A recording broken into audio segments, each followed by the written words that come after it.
अल्लाह का शुक्र है जनाब। सब तो पहले मेरे भाई मैं तुहाडा शुक्रगुजार हाँ हेल्प चैनल वालियां दा।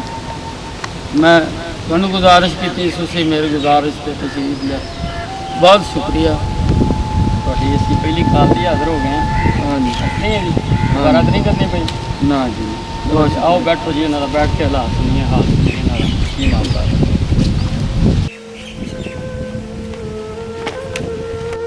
चलो ये जी गुज़श्ता कई सालों तो एलर्जी का सख्त मरीज है, तो इलाज बड़े कराए ने, सरकारी पर आराम नहीं आया, तो प्राइवेट इलाज करावा तो शायद मैं ठीक हो जावा, पर करे मसाइल ही कोई। ਸ਼ਾਇਦ ਕੋਈ ਮੇਰੇ ਭਾਈ ਕੋਲ। हाँ हाँ जी ਇਹ ਬੱਚੇ ਤੁਹਾਡੇ ਕਿੰਨੇ ਨੇ? मेरी जनाब 3 बेटियां ते एक बेटा है। ਇਹ ਬਾਜੀ ਘਰ ਵਾਲੇ ਨੇ ਤੁਹਾਡੇ? हाँ जी ਤੇ ਮੇਰੇ ਭਾਈ ਤੁਹਾਡੇ ਤੱਕ ਕੋਈ ਬੰਦਾ ਨਹੀਂ ਪਹੁੰਚਿਆ? भाई कई सालों तो असं बेबसी लाचारी तो बेघरी का शिकार है। ਤੇ ਤੁਸੀਂ ਮੇਰੇ ਭਾਈ ਇਹ ਸਕੂਲ ਦੇ ਵਿੱਚ ਰਹਿ ਰਹੇ ਹੋ, ਇੱਥੇ ਤੁਸੀਂ ਕੋਈ ਕਿਰਾਇਆ ਦਿੰਦੇ ਹੋ? नहीं जी स्कूल वाले की मेहरबानी, इन्होंने सानू सफाई वास्ते रखा है, उन्होंने बदले इन्होंने सानू रिहायश दी। ਇੱਥੇ ਮੇਰਾ ਭਾਈ ਸਫਾਈ ਕਰਦਾ ਹੈ ਤੇ ਇੱਥੇ ਬੱਚਿਆਂ ਦਾ ਗੁਜ਼ਰ ਬਸਰ ਕਰਦਾ ਹੈ। हाँ ਤੇ ਮੇਰੇ ਭਾਈ ਅਸੀਂ ਆਏ ਹਾਂ ਤੁਹਾਡੇ ਕੋਲ, ਅਸੀਂ ਜਿੰਨੇ ਜੋਗੇ ਹੈ ਵਾਂ ਅਸੀਂ ਤੁਹਾਡੀ ਹੈਲਪ ਕਰਨੇ ਆ।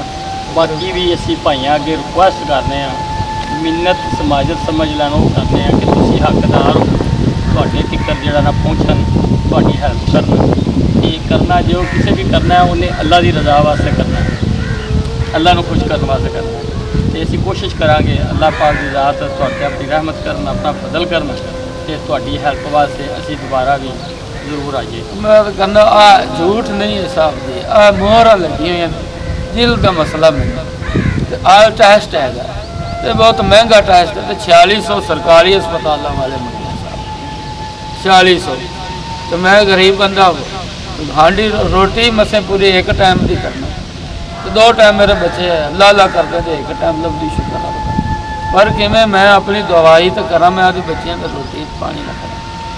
इस वास्ते साहब जी सबूत ने आ जख्म भी ने ते आ डॉक्यूमेंट्स भी ने, कागज भी ने, अजे वेख के भी नहीं यकीन आता, इंसानियत के तौर पर यकीन कर लो।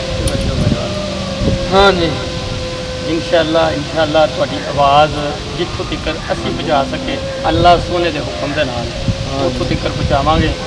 ਬਾਕੀ ਦੁਆ ਫਕੀਰਾਂ ਤੇ ਰਹਿਮ ਅੱਲਾ ਰਹਿਮ ਕਰਨ ਵਾਲਾ ਹੈ ਤੇ ਅੱਲਾ ਹੀ ਹਰ ਇਨਸਾਨ ਦੇ ਦਿਲ 'ਚ ਅੱਲਾ ਵਸਦਾ ਹੈ, ਤੇ ਕਿਸੇ ਦੇ ਦਿਲ 'ਚੋਂ ਨਿਕਲ ਆਵੇ ਤੇ ਅੱਲਾ ਤੁਹਾਡਾ ਬੇੜਾ ਪਾਰ ਕਰ ਦੇ, ਤੁਹਾਡੀ ਇਹ ਮੁਸ਼ਕਿਲ ਵੀ ਆਸਾਨ ਹੋ ਜਾਏ। ਠੀਕ ਹੈ ਮੇਰੇ ਭਾਈ, ਤੇ ਦੁਆ ਗੋ ਵੀ ਆ ਅੱਲਾ ਪਾਕ ਤੁਹਾਨੂੰ ਜ਼ਿੰਦਗੀ ਤੰਦਰੁਸਤੀ ਦੇ ਸਿਹਤ ਤੇ ਇਹਨਾਂ ਬੱਚਿਆਂ ਦੇ ਸਿਰ 'ਤੇ ਸਲਾਮਤ ਰਹੋ ਤੇ ਇਹਨਾਂ ਬੱਚਿਆਂ ਦਾ ਜਿਹੜਾ ਉਹ ਆਪਣਾ ਮਾਮਲਾ ਤੇ ਉਹ ਇਸ ਤਰ੍ਹਾਂ ਬੱਚੇ ਪੜ੍ਹਦੇ ਨੇ। ਤੁਹਾਡੀ ਵੀ ਨਹੀਂ मेरे बच्चे तो पढ़ रहे हैं पर मेरी वड्डी बच्ची को 4 सालों तो भी हड्डियां की टीबी की मरीज है। ਇਹ ਬੱਚੀ ਜੀ, ਇਹ ਬੱਚੀ ਵੀ ਟੀਵੀ ਦੀ ਮਰੀਜ਼ ਹੈ ਤੇ ਚੱਲ ਨਹੀਂ ਸਕਦੀ ਹੈ, ਵਿਸਾਖੀ ਦੇ ਨਾਲ ਚੱਲ ਰਹੀ ਹੈ ਬੱਚੀ।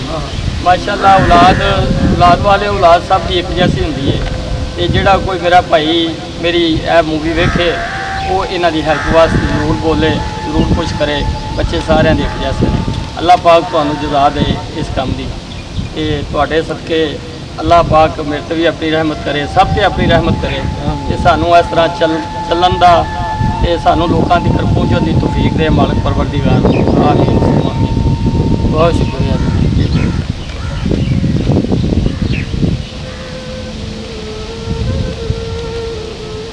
ਚਲੋ ਮੇਰੇ ਭਾਈ बिस्मिल्लाह ਅੱਲਾ ਜੀ, बिस्मिल्लाह बिस्मिल्लाह। ਅੱਲਾ ਇਹ ਤੁਹਾਡੇ ਨਸੀਬ ਕਰੇ, ਅੱਲਾ ਤੁਹਾਡੇ ਤੇ ਆਪਣੀ ਰਹਿਮਤ ਕਰੇ, ਅੱਲਾ ਆਪਣਾ ਫਜ਼ਲ ਕਰੇ। ਅੱਲਾ ਇਹਨਾਂ ਬੱਚਿਆਂ ਦੇ ਸਦਕੇ ਜਿਹੜਾ ਨਾ ਹਰ ਮੁਸਲਮਾਨ ਤੇ ਹਰ ਮੂਮਨ ਤੇ ਆਪਣੀ ਰਹਿਮਤ करे, अपना फजल करे, अपने हिफ्ज़-ए-ईमान रखे। आमीन। या अल्लाह तेरा शुक्र है मेरे भाई ने हेल्प वाले ने साड़ी मदद की थी, आला ने ते चैनल में इन्नी तरक्की दे जिवें समुद्रां च पानी ये पत्ते दरख्त ने तेरे रेते सरदे ने, इन्हें ते इन्ने मेहरबानियां और करम और बरकतां नाल साडे नाल एक बुलंद नारा ला दिओ, पाकिस्तान जिंदाबाद।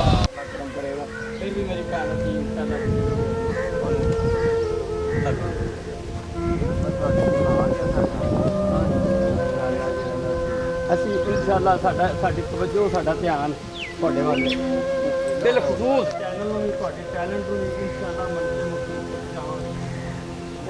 ਸਾਡਾ ਟੈਲੈਂਟ ਦਾ ਤੁਹਾਨੂੰ ਜ਼ਿਕਰ ਕਰ ਦਿੰਦੇ ਮੈਂ ਪੜਦਾ। ਲੋ ਜੀ ਇਹ ਦੇਖੋ ਜੀ ਇੱਥੇ ਆਪਣਾ ਖਾਣਾ ਬਣਾਉਂਦੇ ਨੇ ਤੇ ਇਹਨਾਂ ਦੇ ਅੰਦਰੋਂ ਹਾਲਾਤ ਵਾਕਿਆਤ ਤੋਂ ਤੁਹਾਨੂੰ ਵਾਕਿਫ ਕਰੀਏ ਕੀ ਹਿਸਾਬ ਦਾ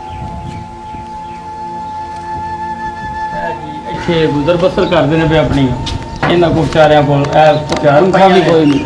ਤਰੇ ਚਾਰ ਪਾਈਆਂ ਨੇ, ਪੰਖਾ ਵੀ ਨਹੀਂ ਆਇਆ ਤੇ ਇਹ ਮੁਸਤਹਿਕ ਨੇ, ਹੱਕਦਾਰ ਨੇ ਤੇ ਅੱਲਾਹ ਪਾਕ ਨੇ ਜਿਹਨੂੰ ਦਿੱਤਾ ਹੈ ਉਹ ਆਪਣੇ ਅੱਲਾਹ ਪਾਕ ਦੇ ਦਿੱਤੇ ਚੋਂ ਆਪਣੇ ਮਾਲ ਚੋਂ ਜਿਹੜਾ ਨਾ ਉਹ ਕੁਛ ਇਹਨਾਂ ਦੀ ਹੈਲਪ ਕਰੇ, ਇਹਨਾਂ ਦੀ ਮਦਦ ਕਰੇ। ਤੇ ਮੈਂ ਜੀ ਮੁਹੰਮਦ ਸਫਦਰ ਇਨਸ਼ਾਅੱਲਾ ਇਸ ਤਰ੍ਹਾਂ ਦੇ ਪੜਦਾ ਰਵਾਂਗਾ ਤੇ ਤੁਹਾਡੇ ਭਰਾਵਾਂ ਦੇ ਤਾਮਨ ਨਾਲ ਹੈ। ਇਕੱਲਾ ਬੰਦਾ ਤੇ ਕੋਈ ਵੀ ਕੁਛ ਨਹੀਂ ਕਰ ਸਕਦਾ ਤੇ ਨਾ ਹੀ ਫਿਰ ਮੇਰਾ ਮਕਸਦ ਹੈ ਕਿ ਕੋਈ ਇੰਨੇ ਜੋਗਾ ਹੁੰਦਾ ਹੀ ਹੈ। ਇਹ 1-1 2-2 4-4 10-10 ਰੁਪਏ ਜਿਹੜੇ ਮੇਰੇ ਭਾਈ ਬਿਰੋਨੇ ਮੁਲਕ ਬੈਠੇ ਨੇ 10 ਜੀਆਂ ਨੂੰ ਲੈ ਕੇ ਟੁਰਨਗੇ ਤੇ ਕਿਸੇ ਇਸ ਤਰ੍ਹਾਂ ਦੇ ਇੱਕ ਮਾੜੇ ਭਰਾ ਦੀ ਹੈਲਪ ਹੋ ਜਾਏਗੀ। ਪਾਕਿਸਤਾਨ ਜ਼ਿੰਦਾਬਾਦ।